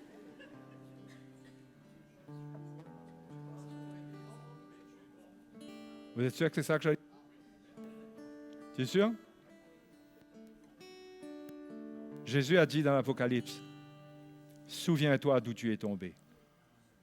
Il veut te prendre là où tu es tombé. Mais tu dois te souvenir d'où tu es tombé. Il va te prendre là où tu es tombé. Il ne va pas te prendre là où tu fais croire que tu es tombé. Il ne va pas te prendre là où tu fais croire que tu es. Comprends ça? Il te demande une repentance sincère. Souviens-toi d'où tu es tombé. Il veut te prendre là où tu es. Et si tu es mort, tu es mort. Il ne veut pas te prendre alors que tu fais comme si tu es vivant. Il veut te prendre dans ta mort. Mais reconnais, c'est là où tu es. Reconnais. Mais si tu es un film avec le Seigneur, ça ne marche pas. Parce que c'est le Seigneur. On ne peut pas lui mentir. Mais si tu es vrai, le Seigneur viendra te prendre là. Il a pris Lazare dans le tombeau, dans sa mort. Il peut te prendre là où tu es. Alléluia. Hein? Il faut le reconnaître. Il faut le reconnaître pour expérimenter la grâce de Dieu. Et ça, c'est valable même quand on est pécheur. Un pécheur, qu'il est mort dans le péché. Pour être sauvé. S'il ne le reconnaît pas, il ne peut pas être sauvé. Parce qu'il croit qu'il n'est pas dans le péché, donc il est déjà sauvé. Le Seigneur ne sauve pas des gens qui sont sauvés. C'est pareil pour un chrétien. Tu dois reconnaître ton état. Reconnaître, c'est très sérieux. Et il y a de l'espoir pour tous ceux qui reconnaissent. Dieu n'abandonnera personne qui reconnaît. Mais les hypocrites, il va les laisser à leur hypocrisie. Vous comprenez? Donc ce soir, moi, je prie que le Seigneur ouvre les yeux de ton cœur, que tu réalises ta nudité spirituelle, que tu réalises ce qui ne va pas dans ta vie, que tu réalises que tu as besoin d'un collier pour ouvrir tes yeux, pour oindre tes yeux et que tu vois clair. Tu as besoin de vêtements blancs, peut-être que tu es dans un état où le péché t'a sali, où ton cœur s'est sali et la mort est venue. Mais le Seigneur veut te laver, te purifier pour que tu retrouves la vie. Hein? Alléluia. Merci Seigneur. Merci Jésus. Merci Seigneur pour ta parole qui nous éclaire, Seigneur. Sans elle, nous ne comprenons rien. Nous ne comprenons même pas notre état. Nous pouvons tellement nous séduire à croire que tout va bien pour nous. Mais ta parole est la réalité pour nous amener à la repentance. Seigneur, produis la repentance dans la vie de tes enfants. Produis la repentance dans leur cœur.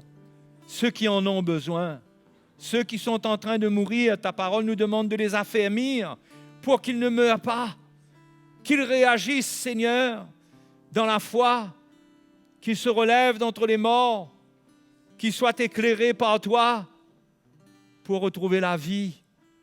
Seigneur, je prie pour tous les frères et sœurs qui sont là, et surtout pour ceux qui en ont besoin, qui continuent dans la vie chrétienne, mais qui ressentent qu'ils suffoquent. C'est difficile, ils sont essoufflés dans leur persévérance. Ils ressentent qu'ils sont à bout. Mais Seigneur, ce soir, tu regardes à leur cœur pour les sauver, pour les libérer. Seigneur, nous te bénissons. Ayez l'humilité de reconnaître, de le reconnaître si vous êtes en train de mourir ou si vous sentez que vous êtes déjà mort. Mais vous entendez, comme Lazare dans le tombeau, la voix du Seigneur qui dit « Sors ». Le Seigneur te dit ce soir « Sors, sors ». Ne fais pas comme si tu n'es pas dans le tombeau. Sors, le Seigneur sait que tu y es. Sors et viens à lui ce soir pour qu'il te donne la vie, pour qu'il t'éclaire. Sors, qui que tu sois ici ce soir. Qui que tu sois. Si tu entends le Seigneur te parler, tu sais qu'il ne veut pas ta perte. Mais dans ta mort, tu sens cette voix, tu l'entends, qui transperce les ténèbres. Et tu l'entends qui te dit, sors, parce que je t'aime, j'ai un plan pour toi. Ne continue pas à mourir, à dépérir, mais sors. Si quelqu'un est vraiment comme ça ce soir, dans une attitude d'humilité, et qu'il veut sortir, ben sors de la place où tu es. Viens devant là, on va prier. Viens là, on va prier. Et l'humilité de reconnaître. Quelle occasion de retrouver la vie et la lumière. Quelle occasion de ressentir par la grâce de Dieu notre état. Et que c'est l'amour de Dieu envers nous, ce n'est pas une condamnation.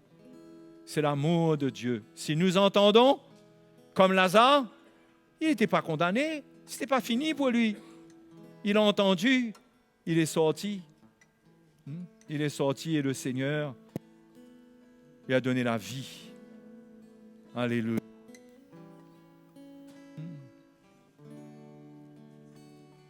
On va adorer le Seigneur. Et moi, j'attends les frères et sœurs qui ont besoin de sortir. Si vous choisissez de ne pas sortir et vous restez dans le tombeau, vous dépérirez, mes frères et mes sœurs. Sortez et on va vous relève. Mais la Bible dit quand Lazare était ressuscité, au chapitre 11 nous parle de sa résurrection.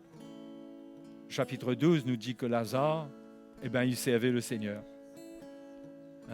Il était à table avec le Seigneur.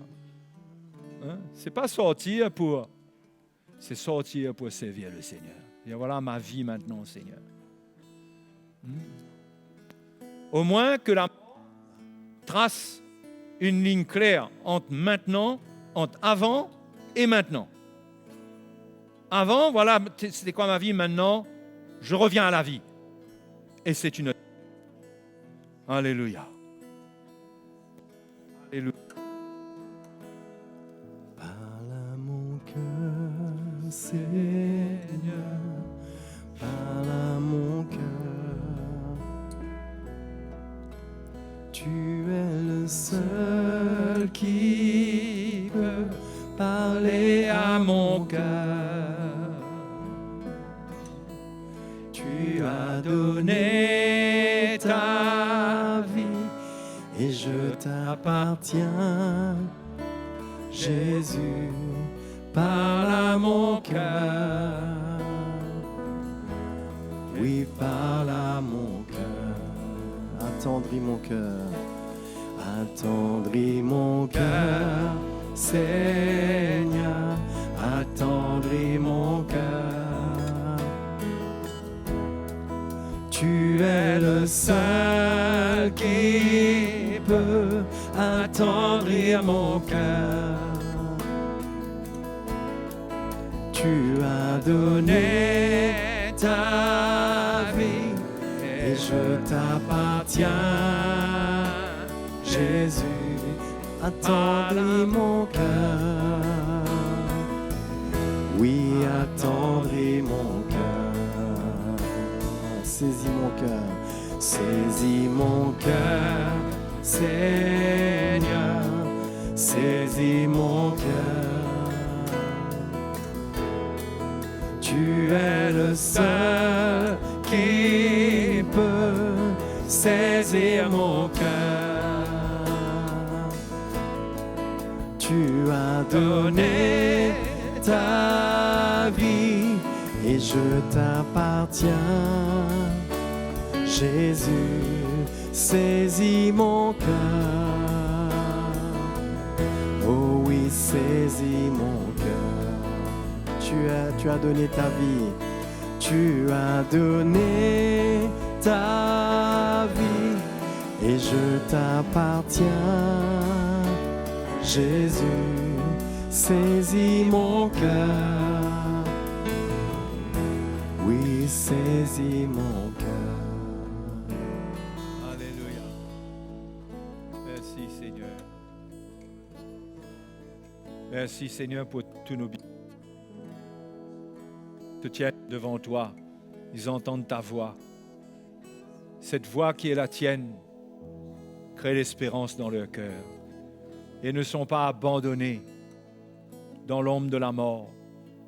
Mais tu es leur Dieu, tu es leur Seigneur. Tu te souviens de l'alliance dans laquelle ils sont avec toi. Tu ne les abandonnes pas. Merci pour ta puissance ce soir. Je prie pour eux, Seigneur. Je prie pour eux. Mes frères et sœurs, une bonne chose à faire, là, c'est se repentir. C'est se repentir. C'est de venir au Seigneur, lui parler, lui faire ressentir votre cœur repentant. Un cœur repentant. Je me repens, Seigneur. On ne vient pas comme ça devant le Seigneur, mais on vient pour se repentir, pour dire au Seigneur qu'on ne veut pas continuer comme ça. Je ne veux pas continuer comme ça.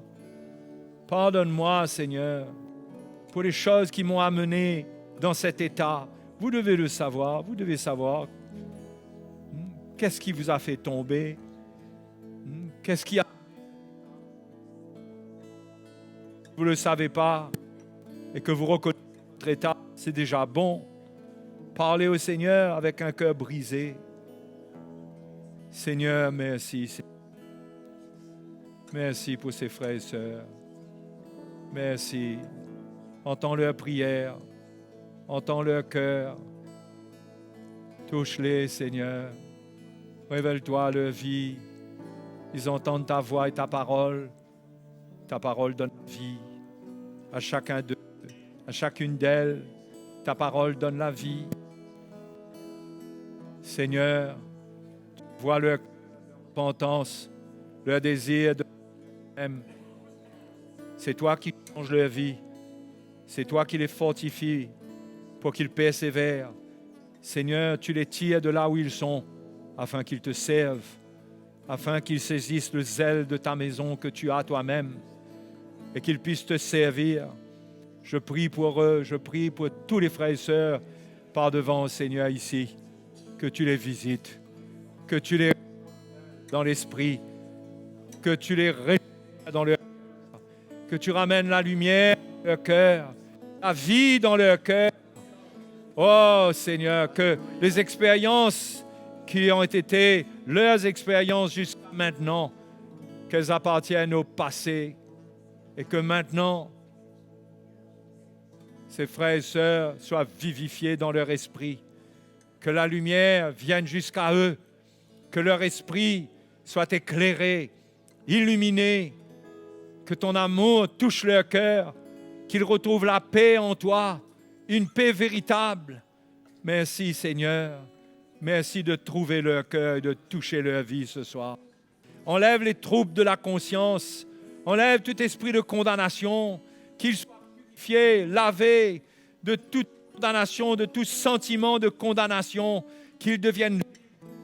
Tu pardonnes, tu entends leur repentance et tu leur pardonnes leurs péchés.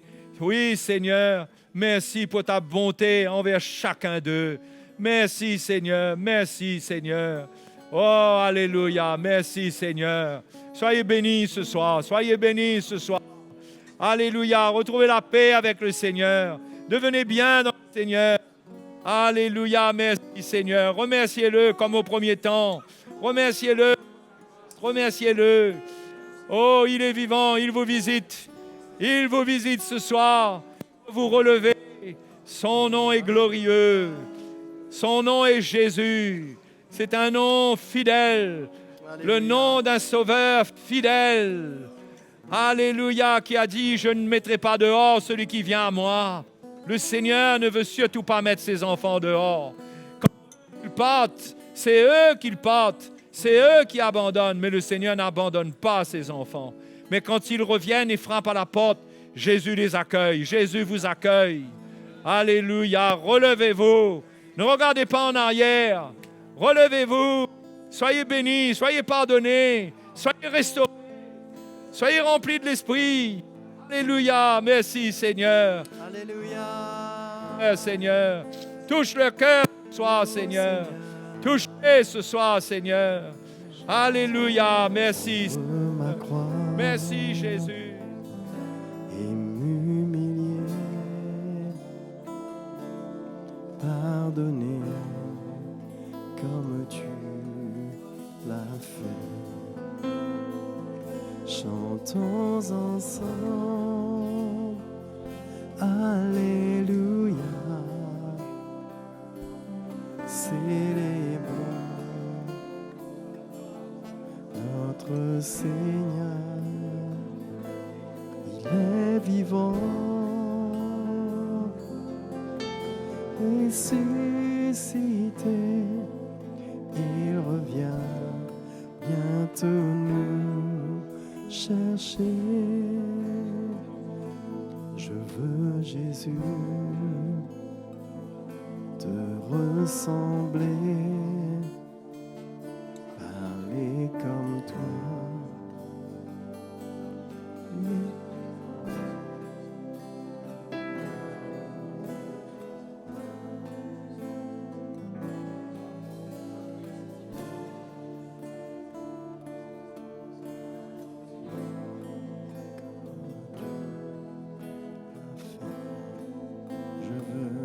Je veux, Jésus, te ressembler, parler comme toi, aimer comme toi, prendre ma croix et m'humilier, pardonner comme tu l'as fait. Je veux, Jésus, te ressembler, parler comme toi, aimer comme toi, prendre ma croix et m'humilier, pardonner comme tu. Je veux, Jésus, te ressembler. Je veux, Jésus, te ressembler, parler comme toi, aimer comme toi, prendre ma croix et m'humilier, pardonner comme tu l'as fait. Chantons ensemble, Alléluia, célébrons notre Seigneur, il est vivant,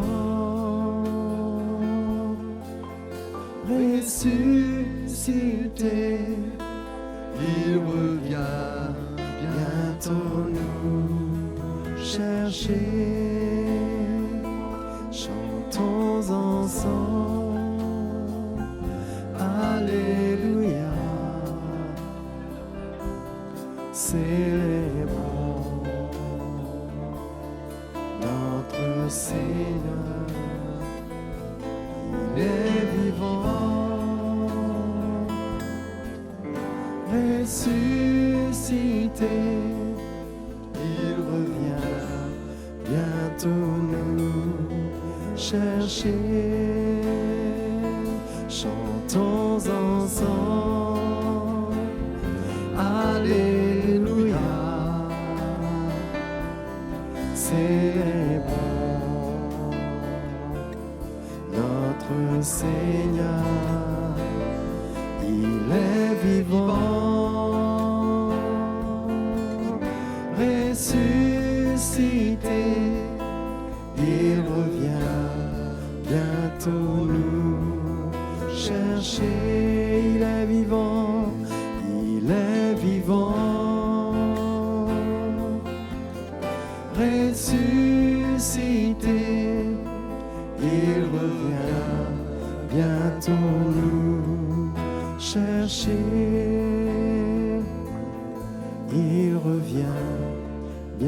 nous chercher.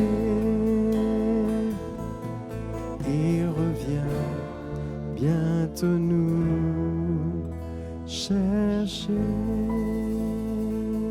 Alléluia.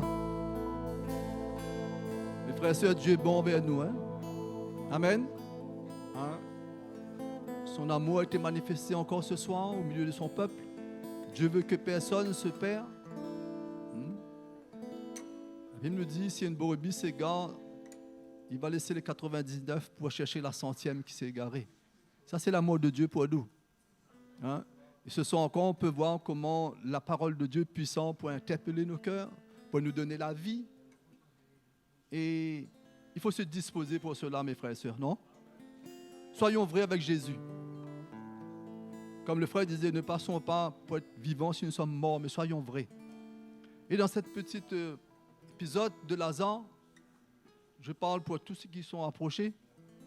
La Bible nous dit que quand Lazare a reçu la vie, le Seigneur dit de pouvoir enlever tous ces bandes, hein, de le délier, enlever toutes ces bandes, a demandé ceux qui étaient là d'enlever tout ça sur lui.